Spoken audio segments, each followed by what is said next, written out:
If we have a game on Sunday, it starts on Monday, says one culinary chef in the NFL when it comes to planning the food for NFL game days. Now, with the NFL in full swing, I wanted to share some of my favorite facts on the logistics of the NFL. Now, first things first, they have to look at the weather. In order to properly plan for food and events at the game, you have to know what the weather is going to look like. So think about it from the lens of if it's cold, you're probably going to be wearing gloves, you're probably not going to be eating nachos. But if it's hot, then that's where water and ice become a top supply need.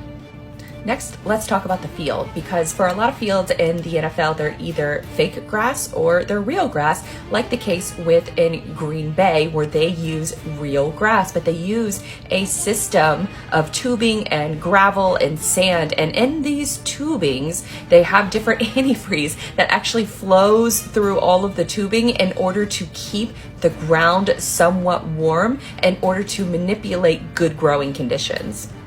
Now, next up is the game script itself, which game day planners go through minute by minute of what the game script is going to look like. And then they take this layout and they submit it to the NFL, and they have to get it approved before any game can actually take place.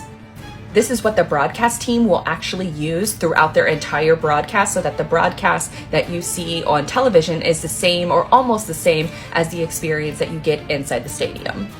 Now, as far as the technology that appears on the sideline, there are absolutely no cell phones that are allowed except for by the team's medical staff. Now, everybody else that has technology, they're color-coded based on the hats that they wear during the broadcast or during the actual game event itself.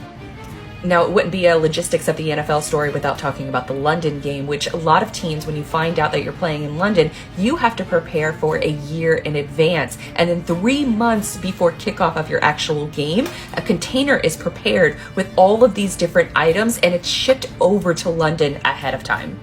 Now, it doesn't stop there, because 9 days before kickoff, the rest of the actual equipment that the players are using, technology and things like that, are shipped over via air. And a lot of times the players will be on a extended road trip in order to prepare their bodies for having that long distance travel and having to play when you're probably pretty jet lagged. Now, all of this is like a giant Broadway show that comes together every Sunday, sometimes Mondays, sometimes Thursdays in the fall. So I hope you guys enjoyed.